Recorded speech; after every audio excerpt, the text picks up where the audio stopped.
Hi guys, welcome to day 3 of my CRPS Awareness Challenge. Every day for the month of November I'm going to be posting a new video about CRPS, chronic pain in general, and autoimmunity, and I'm going to be sharing everything that I know about these conditions through my last 10 years of experience, and I'm going to be sharing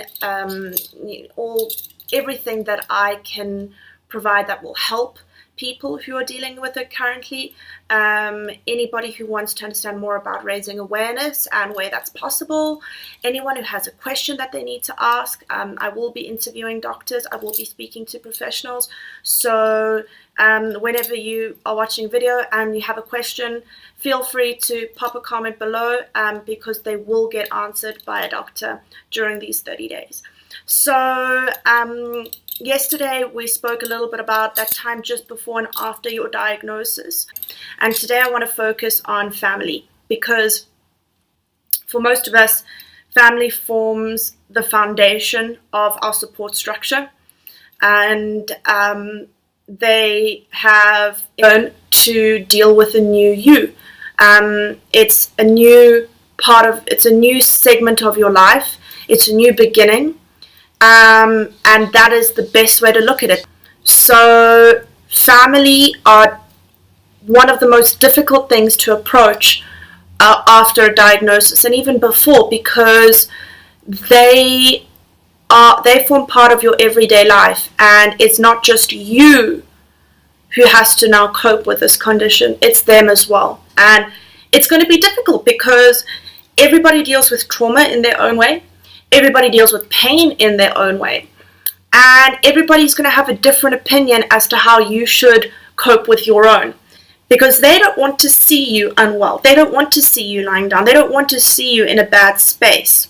So they will do what they think is necessary to help you get out of that. Whether it's helpful or not, is another story. But they want to help you. So the most important thing about this entire vlog today is about how to help your parents and your family help you, and vice versa.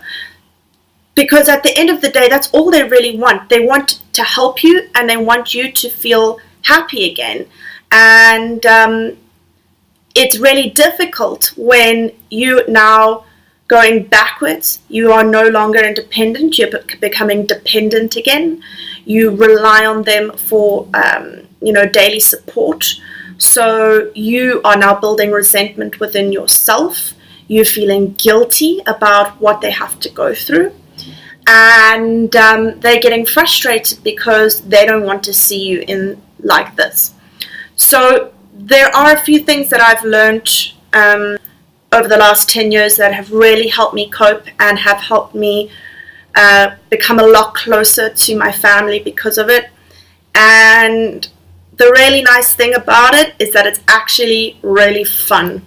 And that's something that you probably won't expect. But yeah, learning to talk to your family about your condition is a eye-opening, positive thing when you get right. And the way to go about it, at least for me, has been by bringing a bit of creativity and fun into the situation.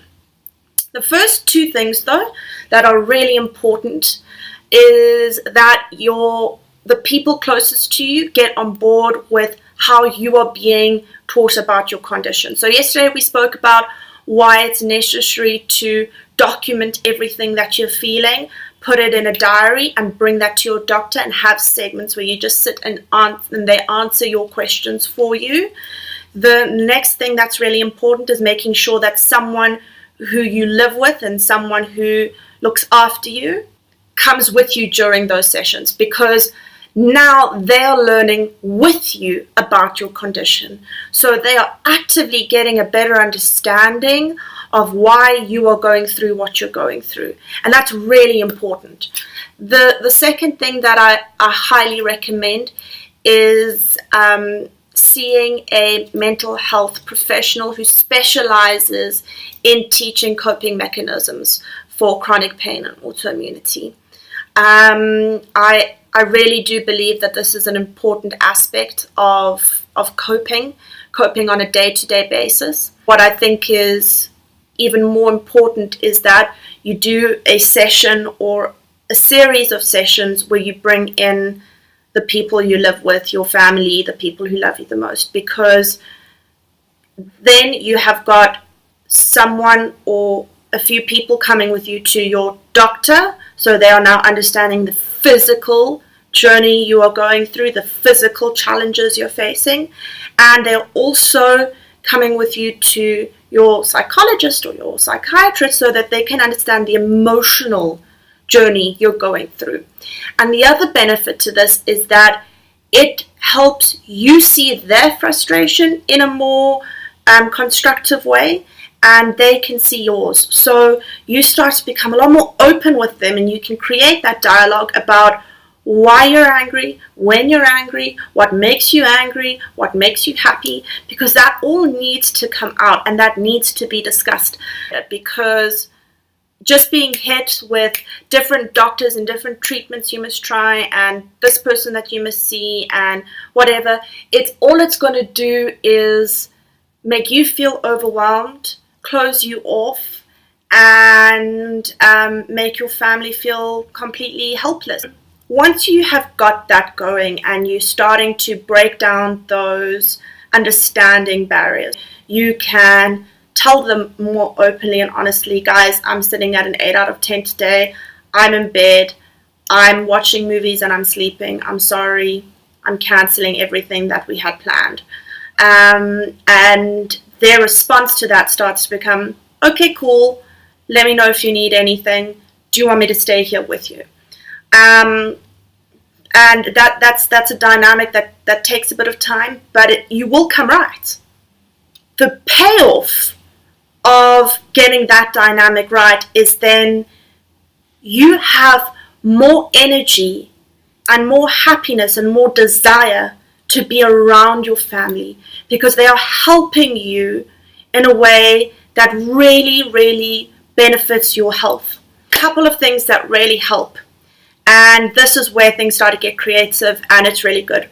In 2003, a chronic pain warrior developed the spoon theory when she was trying to explain to her friends and family what it means to live with chronic illness.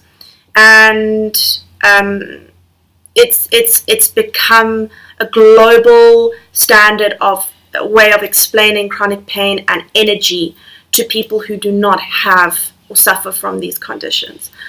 So the spoon theory goes as follows.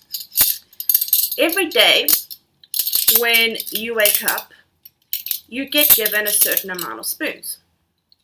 And each spoon represents one bout of energy that it takes you to do one thing. Okay? So say now that day you have 8 spoons. You lay those 8 spoons down and you say, this is how much energy I have to whoever, your family, and then ask them, what do you want from me today? Because if they want you to go for lunch, that is getting into the car and driving, that's sitting down at a really uncomfortable table, most likely at a restaurant, and that's trying to make conversation with random people and getting around, that's eating out, then that's getting in the car ride back home, okay, and getting back into bed. That's going to take you 6 spoons. So then you can say to them, okay, I can do this, but if I do this, the only other thing I can do today is get in and out of bed. That's it. That's all you can do. So is it worth it, or is there something else we can do? And that's how you start to build the dynamic. It's almost like It's almost like you're monetary trading for your condition. The second thing that's really important is being open and honest every morning when you wake up. So wake up, see how you feel. If you are in a good space, say that. If you're not in a good space, say that too. And always just say, okay, well, today I don't have much energy. I'm in this amount of pain. You've planned to do 5 things with me today, and I'm telling you I can only do 1 now. Which one of those 5 things is most important to you? The third and final thing that I highly recommend you do with your family once you've got this dynamic going is create a voucher system. And it's another fun visual way to make pain management and pain in daily life a lot more fun. So what you need to do is get them to write down in that next week everything they want to do with you, everything they need from you. And then you write down everything that you want from them. Keep it realistic. And when you compare these lists, say, okay, I feel that this is a manageable amount of things for us to do for each other during this week. And create a trading system. So say, okay, I can actually help you make dinner on Thursday night. Done. And for that person to then respond, say, okay, I can spend Saturday morning in bed with you watching a movie and doing nothing. Done. So you start to create a new relationship where both your needs are being fulfilled. These are all things that have really, really helped me, that have all strengthened my relationships with my family, whom are very close to me and who've stood by me for the last 10 years. Everything that I have recommended to you today is 100% everything that I've done to help keep my relationship strong with my family. This really is a crucial founding block that you need to build as you learn to cope with your chronic condition. I really hope you guys enjoyed the segment. Tomorrow I'm going to be discussing how to manage friends and cope with that dynamic, which is also very, really important and one that most of us struggle with a lot. So, as I said, if you've got any questions, please pop them in the comment section below. I will get back to you. I hope you have a lovely Saturday and chat to you tomorrow. Cheers.